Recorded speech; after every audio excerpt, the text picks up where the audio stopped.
Welcome, everyone. My name is Matt Firestone. I am president of Firestone Consulting Group here in Lincoln, Nebraska, and you are joining us for our monthly webinar series.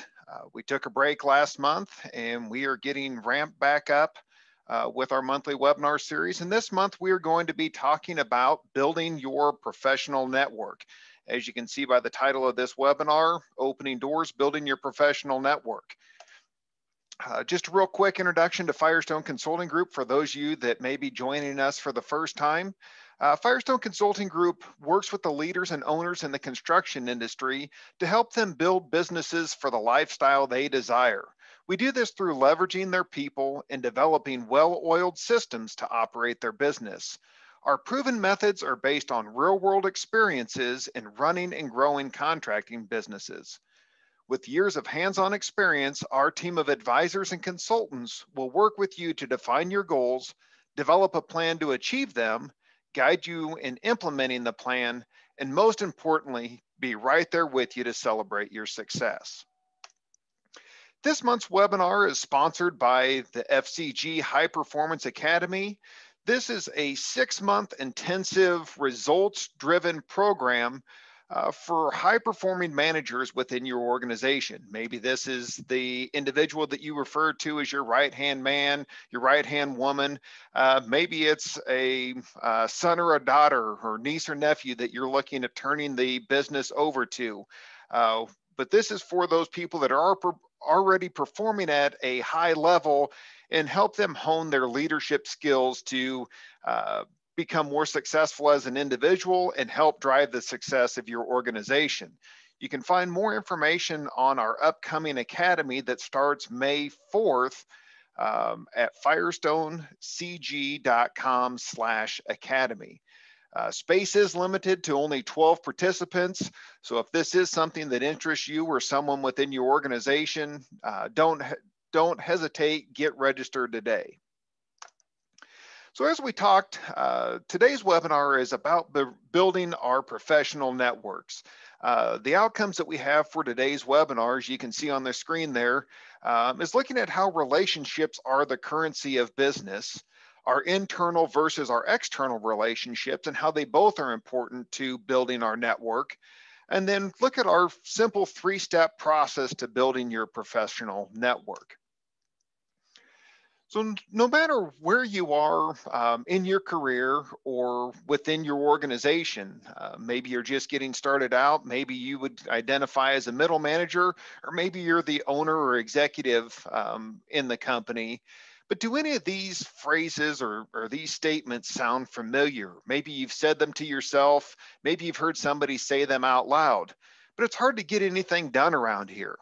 I never seem to get the best opportunities or projects. Maybe that's an internal project or internal opportunity, or maybe it's just those projects or opportunities that you see in your community or within the area that you and your company do work. We have a new leadership team and I have to get aligned with them. I'm in a new role and have to build credibility. Maybe you're somebody that's new to the organization. Maybe it's a family-owned business and you aren't part of the family, but you are a leader and a manager within the organization. I need to develop more business. I need to attract more customers. I'm worried about my job security. Well, any of these statements, any of these problems or challenges that you might face as a manager or a leader within your organization, all can be resolved through a more powerful and more robust professional network. And that's what we're going to talk about in the rest of the webinar. So when we think about, relationships, our professional network, it isn't so much, the currency of business isn't, dollars and cents, but what it really boils down to is the relationships that we have. Again, that can be those internal relationships to get things done within our own organization. Maybe it's to help us grow. Maybe it's to transition from one generation of owners or leaders to that next generation. Maybe it's those external relationships and seeking out those opportunities where we can negotiate the contract as opposed to just compete for low dollar in a hard dollar bid market. But whatever that is, that relationship really is the currency that we as business owners work with. This is, what gets us access to those new customers, access to the decision makers. It helps us build trust among our own internal team. It's, knowing who can get things done. And that's really what we're going to talk more about is, as business owners, as business leaders or managers, maybe project managers, we're out there seeking those new opportunities to grow our business. How do we find those people? How do we become, attracted by those people to where they're seeking us out for the solutions that we provide? Maybe we're a little bit larger organization and we're trying to get some of our internal projects completed, and it's making sure that we have the right team members aligned with what we're trying to do. Maybe we're the owner of the company and we're trying to get not only the office people behind our initiative, but also our field workforce. We've seen many challenges over the last 12 months with the COVID pandemic. Some workforces were cut in half. Some weathered the storm better than others. Talked with some contractors that, they've had as many as 90% of their workforce sitting. So there definitely are challenges that we have as business leaders in the construction industry that we have to overcome. And a lot of those can be easier accomplished based on that network that we have and those allies that we have to help us succeed. So I want you to think about, as we call it, one call away. Who is it that's in your network? And in a moment, I'm going to put up another screen here. You might even want to take out a piece of paper or even a sticky note. You could jot down your total score here. But I want you to give yourself 1 point for each of the following people that you have in your network. So again, what is that score that you come up with? Do you have any industry association leaders that you are one call away from? Maybe it's a board member. It could be a community board. It could be an industry board. But again, some type of a board member that is a decision maker in the industry. Maybe it's a recruiter or a headhunter that you know of that you can call as we grow and we need more experienced, maybe project managers, estimators, or executives within our company. Maybe it's a key vendor or supplier within your network that is aware of different opportunities.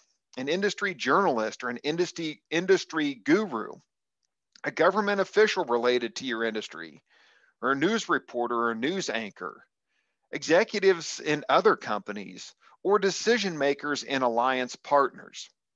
So as you go through that list, one thing that we want to, think about here is it doesn't really matter what your score is, as long as you have, a score of 1, you're off to a good start, because 1 leads to 2, 2 leads to 4, and so on, that we'll see with some of these simple tools we'll talk about today, how you can build this more robust professional network to help you accomplish the things that you're trying to personally and professionally for your company. May even want to jot down, as you scored yourself, who are some of these people that are in your network? Because we will come back to this when we talk about external relationships. So when we look at our different professional relationships, of course, we have our internal and our external relationships. Our internal will be, those within our own organization. And then the external would be those outside of our company or organization. So when we think about what makes a strong professional relationship, well, this is going to be a little bit different for each and every one of you that is on this webinar. You need to define, what is that criteria that is important to you for making a strong professional relationship. Maybe even list out 3 to 5 things that make up that criteria that you judge those relationships again. The second part of that is rate yourself on those criteria. Are you great, good, average? Maybe it needs some work so that when you are seeking out these individuals, these key influencers, or maybe those decision makers that we're looking at trying to get aligned with, that we need to make sure that we're showing up the same way that we're hoping they show up for those relationships. The other thing is, as maybe for a younger professional within your organization, uh, if you feel that you are a good networker, then it's, being a strong role model for those others in your company. But if you are someone that maybe networking, making connections with people has been a challenge or a struggle, maybe identify someone within your company, someone within your professional network that you see as being strong or have a strong ability to build those professional relationships. And what is it that you can learn from them? How can you model their behaviors, model their tactics? But identify who is it that's in your corner and who isn't, or sorry, identify, who are those excellent relationship builders. Try to get them in your corner and have them, help you become better and develop those skills in relationship building. And then the last part there, as you can see, copy and paste, and that is looking at those individuals and maybe getting some feedback from them on, identifying, well, I see that you do this. You're able to go in and work this room, or you show up in this meeting and everybody seeks you out because they want to talk to you. And how can you copy and paste some of those things, those tactics that they're doing so that you show up better, that you can apply these things, these tactics, these strengths that these other individuals have, and how you show up and build those professional relationships in your network. So when we look at the internal relationships, again, this may not be so much from a business development standpoint, but it definitely is something that we need to be aware of as we, seek change within our organization. We have growth, we bring new team members on board. Maybe we grow from a revenue standpoint and our team grows. We're spread a little bit more thin until we get to that next step where we can hire additional people. Or maybe it's a major change. We're transitioning from one owner to another owner. It's bringing a son or daughter up into the business. But we need to look at those internal relationships and not only look at those that are down from us. If we are the leader, of course, most of the relationships are going to be subordinates or people that might report to us directly or indirectly. But if we are someone that's more in the middle of the organization, maybe an up and coming performer, we need to look at all those relationships, up, down, across, and try to align ourselves with those individuals that can help us to be successful in our role, maybe help by presenting some of these opportunities or allowing us to participate in some of these opportunities that are going to help us grow. We need to look at who's in our corner and who is not. Who are the people that are supporting what we're trying to do, and who are those that are, that anchor that are pulling us back from being successful with what we're trying to accomplish. And we'll look at the 6 types of internal relationships that we have within our organization. So the first type of relationship would be what we would call a mentor or a sponsor. So if we're, someone that's maybe the executive, the owner or leader within the company, we might have to seek this individual outside of the organization because we are, at the top of that organizational food chart. But if we are someone, a middle manager, an up and coming performer, this would be somebody within that organization, maybe somebody that's taken you under their wing to help you develop professionally, help you develop personally, and become that rock star that they see that you can be. These are the individuals that are supporting your success. They're even willing to take that personal risk to help you. They're willing to put forth some of their own personal collateral, maybe not financially, but their reputation to go out on a limb and, say, good things about you, support your initiatives, your efforts. They're the ones that are advocating for you, even if they're not in the same room as you are. Uh, we think of the negative side of that, the people that are, maybe out there stabbing us in the back, saying bad things about us, talking down about the initiatives that we might have when we're not in the room. Well, the mentor or the sponsor is the opposite of that. That's the person that's out there advocating for us, regardless of if we're sitting there with them or not. These are those individuals that truly want us to be successful as a person, as a professional, and within our organization. The next one there are allies and supporters. Again, they're there to support our success, but they're really not willing to take that personal risk with their own reputation on your behalf. So they're going to be aligned with you. They're going to support you, but they may not go out on a limb and be willing to try to convince somebody that isn't on board. They'll be there to support you and encourage you.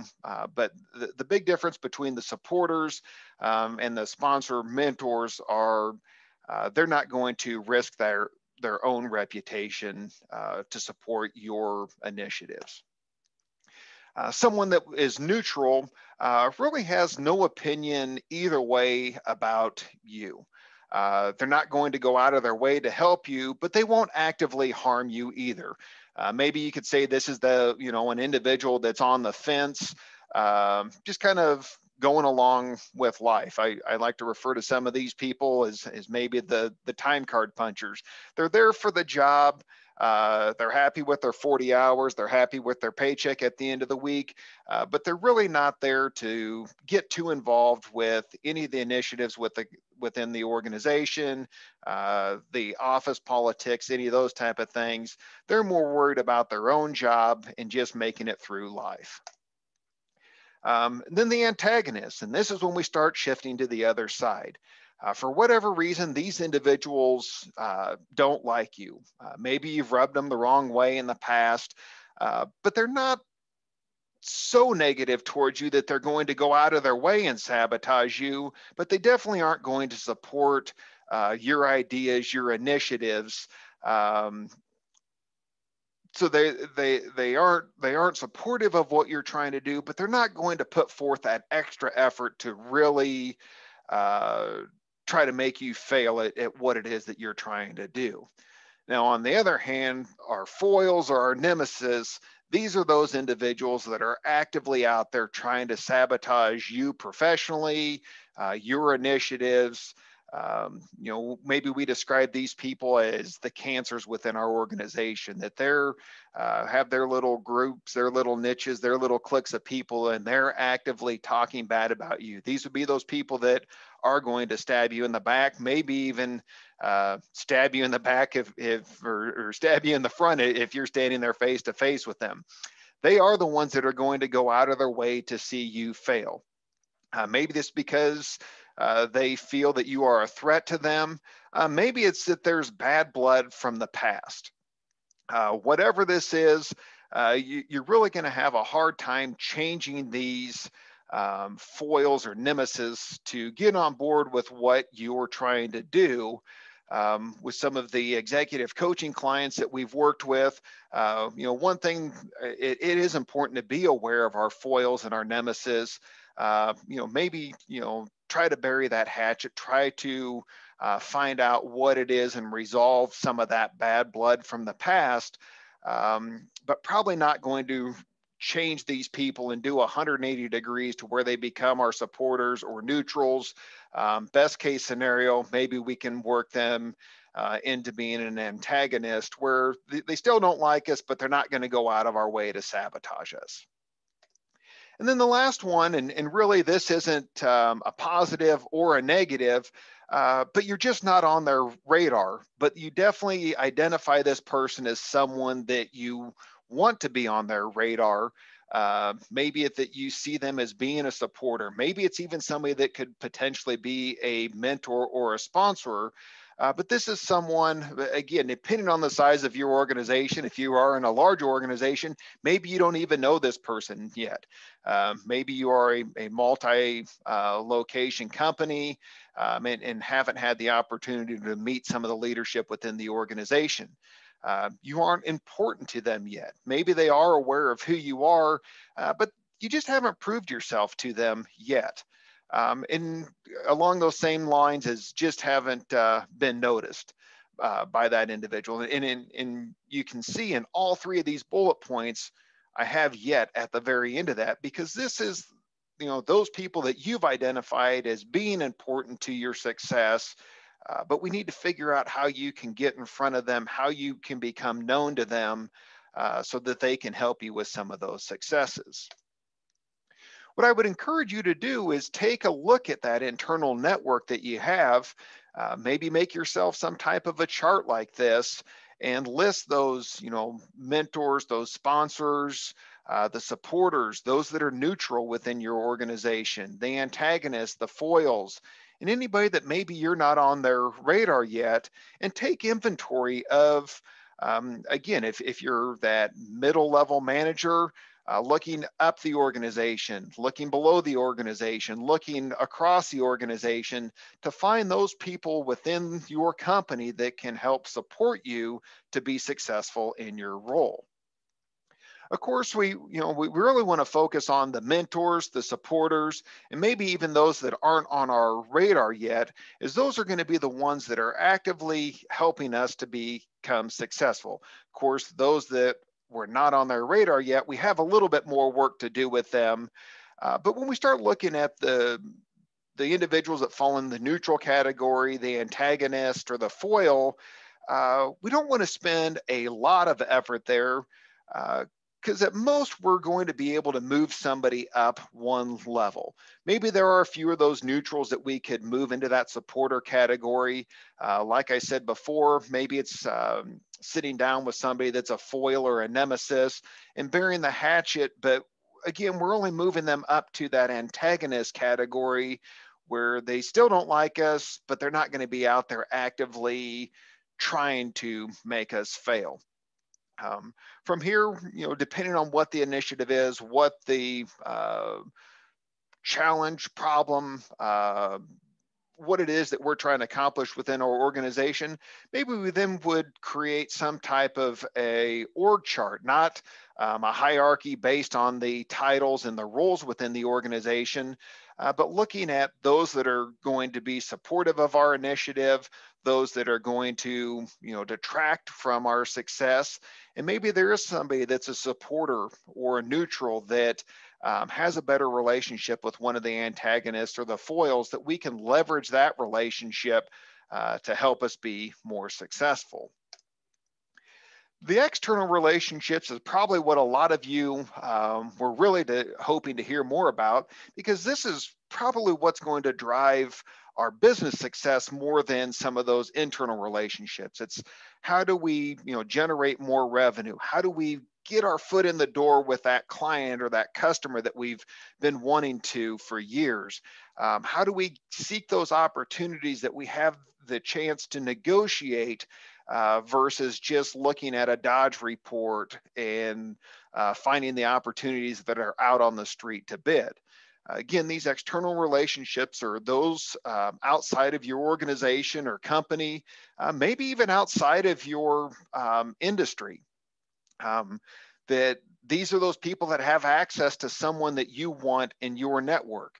So when we look at these external relationships, maybe it's that ideal client or customer, but there's a couple degrees of separation that we need to work through. So it is finding those people that have access to those key individuals that we want in our network.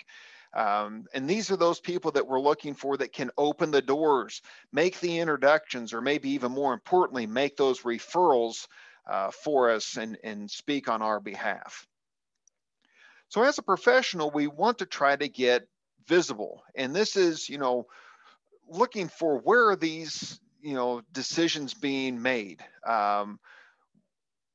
Is it, a civic group? Is it a trade group? But where are these decision makers hanging out? How can we potentially bump into them? How can we maybe be seen more as a peer as opposed to an outsider? That then we can be involved in some of those conversations. So, thinking about where do these types of people hang out? What are the organizations maybe that they're a part of that we could become part of as well? Who is it that's on the front lines of what we might describe as a golden opportunity? Is it someone in the design community? Is it one of those key suppliers or vendors that we identified earlier when we took score of our network? But who are the people that seem to be in the know and are on the front lines? Not so much the ones that after it's 3 or 4 months old, but they're the ones that are kind of on that cutting edge of getting that good information. How can you get notices of these opportunities, these projects, um, and build that network of individuals that are seeking you out? And that goes right into that last point there is what is the value that you as an individual or you as a company can bring to that relationship? And that's really what we're going to talk about when we get into the 3 steps of building your professional network. Is the first one there is the value that you provide. And that could be you as an individual, that could be you as a company. The second part there is get visible.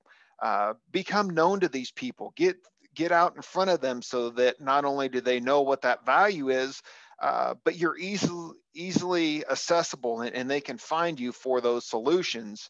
And then how do we build and nurture those relationships? So when we look at the first step, this is the value that you provide. How do you convey the value that you bring to the relationship? Why do people seek you out? So thinking about relationships, and this is, I think, is where a lot of individuals miss the mark when they're out there networking and trying to build stronger professional networks, is they forget that relationships are a two-way street. In order to get value or receive value from someone else in your network, there has to be some value that you're able to provide that individual as well. May not be what you think. What we coach some of our clients through is asking those people what are some of the challenges that they're facing, and let them help you identify what is that problem or challenge they have, and then you can interject what is the value or the solution that you can help them provide. We kind of describe this as maybe your personal elevator pitch. What is it that you are known for? Think about, people come to me when they want or are struggling with blank, or unlike others, I blank. What is that, problem that somebody has and they seek you or your company out to solve? Um, maybe it's creating, coming up with that, what we might describe as your walk on water story.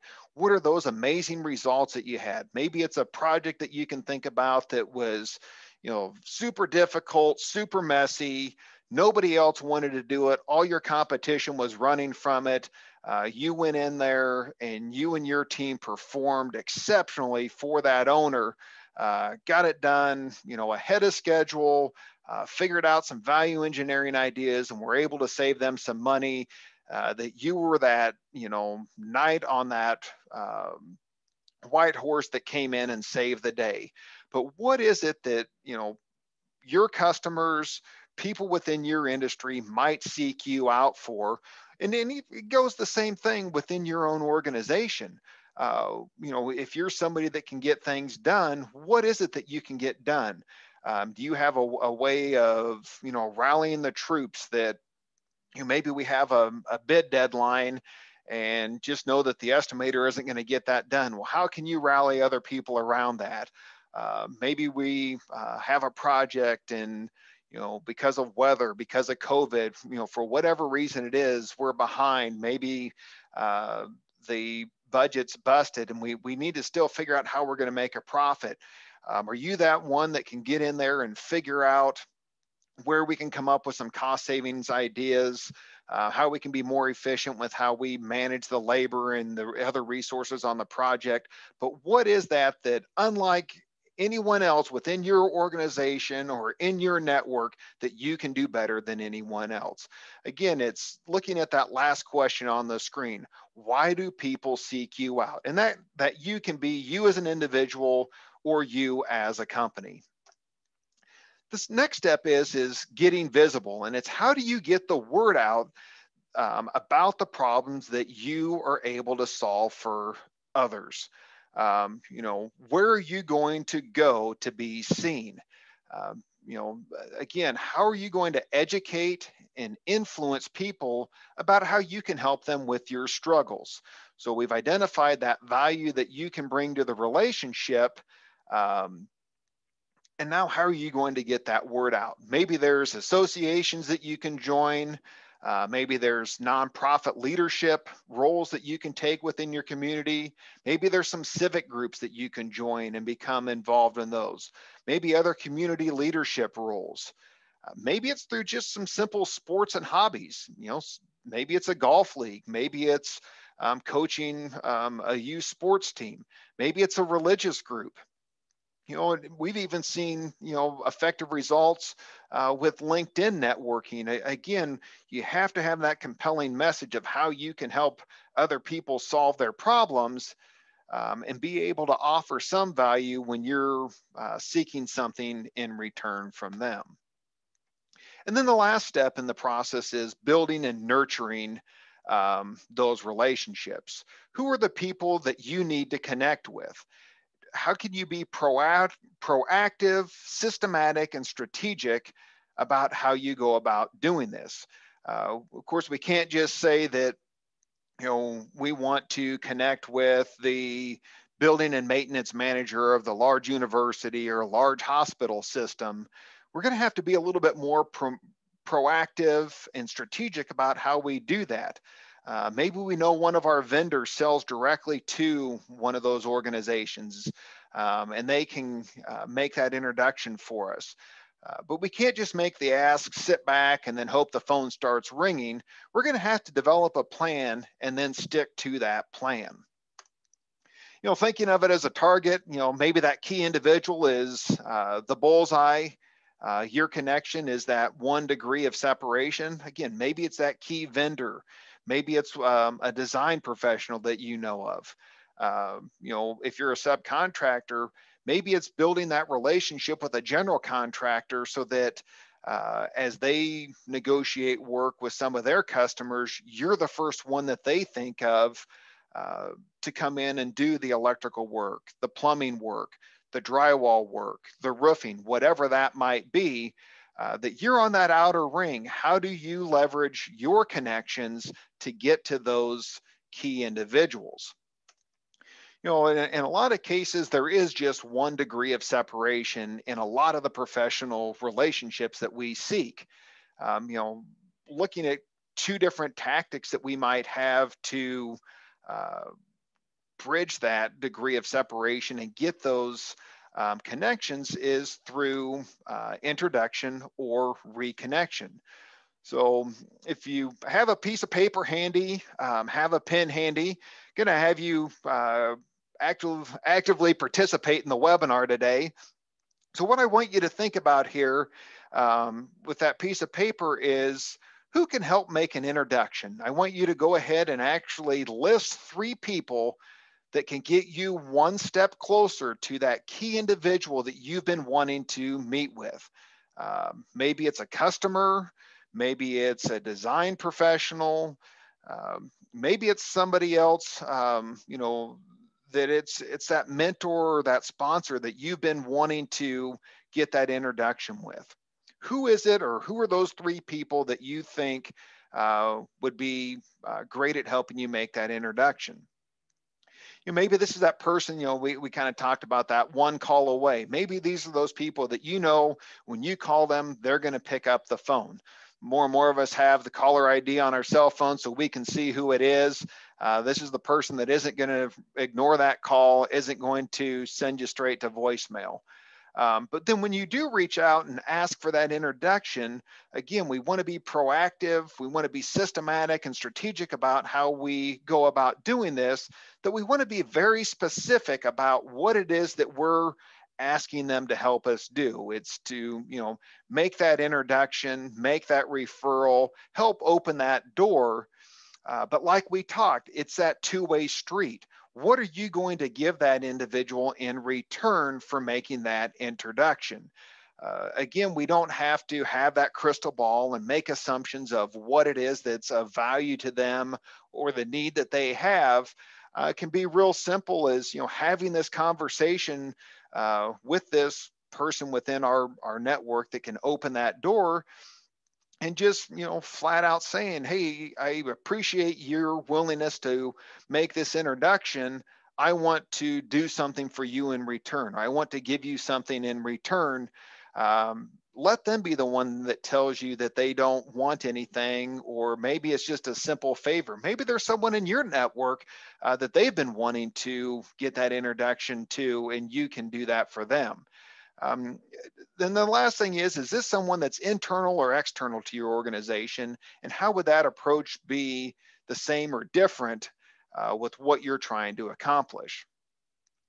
You might want to even look back at, your network score and see, some of those people that you gave yourself a point for, maybe identify them by name now, and they can be on your action plan. And then the next part is let's look at this one step further, and who is it that we could potentially reconnect with?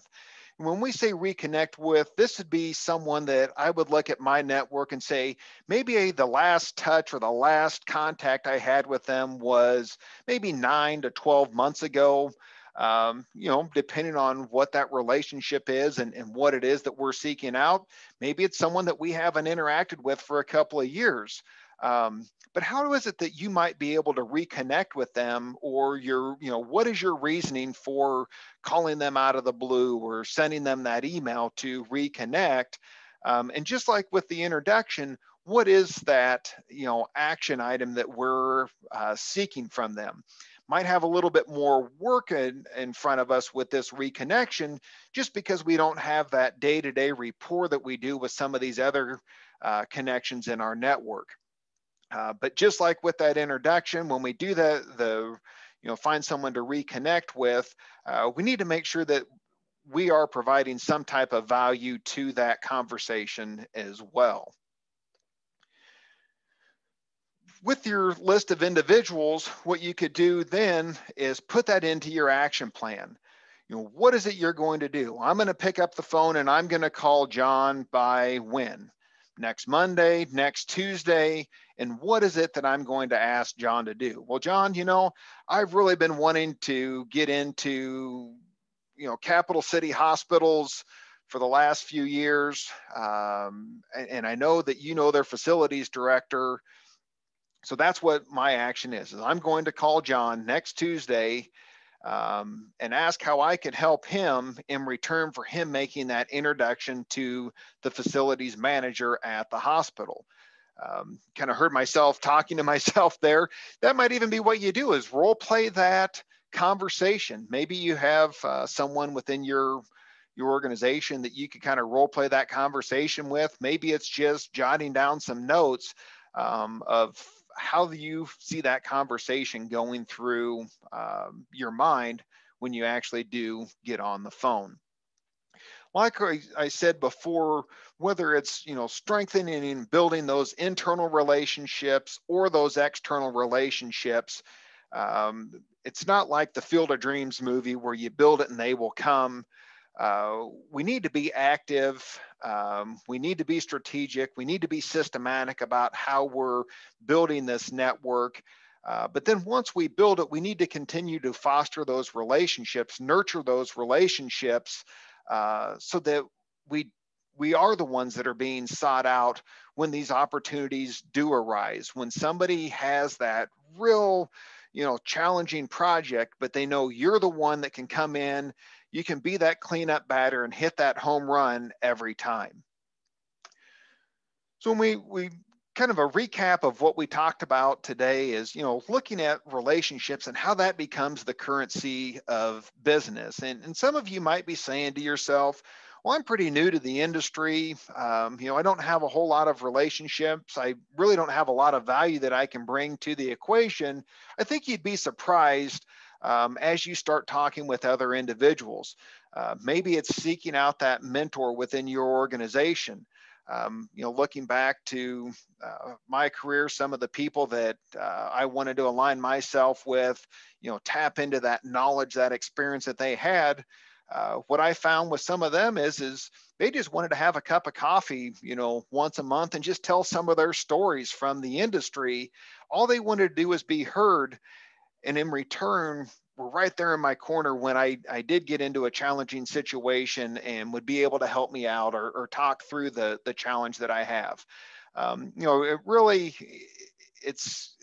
we hear it so much that it's, not so much what you know, that it's who you know. And I think that's where, that relationship as the currency of business, really is solidified with that statement of, who do you know? And who do you know that can make those introductions to others? Looking at those internal and external relationships, of course, looking at who in your organization can help you succeed. Are there some people that maybe you need to make amends with so that they aren't actively working against what you're trying to do? And then from our external relationships, this is maybe taking it that next step and, who can you connect with that can help you get connected with those key individuals that you need for your success. Maybe it's that new customer, maybe it's, getting in with a specific contractor that we've wanted to work with, a developer, maybe it's directly to the owner of an organization. How can we get to those people? We talked about getting involved in the community, in the industry, but where are those places, those key individuals hang out, and how can we get to those people? And then the last part is looking at those 3 steps to building your professional network. I think the one that so many people miss out on is finding what is that value that you provide to the relationship. That we do a pretty good job of getting visible, whether that's through marketing the company, getting our name out there, but it's really honing in on what is that elevator pitch, what is that problem that we can solve for others, that when it boils down to it, why are we being sought out to solve somebody's problem? And then the last part, of course, is building and then continuing to nurture those relationships. So I leave you with a question, what steps will you take from here? The whole idea behind building a strong professional network isn't so that we have to work harder and continue to make those connections, but we want to build the right connections so that, those golden opportunities, the ideal projects, the initiatives that we have that we're trying to get pushed through, they get pushed through easier, or these opportunities start to seek us out instead of us having to chase them. The final thought I'll leave you with is a quote from Zig Ziglar. You can have everything in life you want if you will just help enough people get what they want. And I think this quote here by Zig Ziglar really solidifies those 3 steps that we talked about in building those strong professional relationships. We have to provide some value in return for the value that those others have. We have to get the word out, get heard, get seen. And then lastly, be active, strategic, and systematic in how we go about building the right relationships in our network. So with that, I will open the floor to questions. Feel free to put them in the chat. You can raise your hand and ask a question audibly, or you can put a question into the Q&A section of Zoom, and we will get those answered. I do want to say thank you to everyone that took time out of your schedule to participate in our webinar today. I know everybody's busy and we're pulled in a lot of different directions, but hopefully you found the information in this webinar valuable. And even if it's one little tidbit that you can take from the information that we shared, hopefully it will help you to build and develop stronger professional relationships. You can reach us at firestonecg.com or by phone at 402-817-1420. Not seeing any questions coming through the chat or the Q&A. So again, thank you for attending our webinar. We look forward to having you participate in webinars in the future. Keep an eye on your inbox as we do these the last Wednesday of every month. So be watching your inbox for the invitation to next month's webinar. Thank you, everyone, and have a great rest of your week.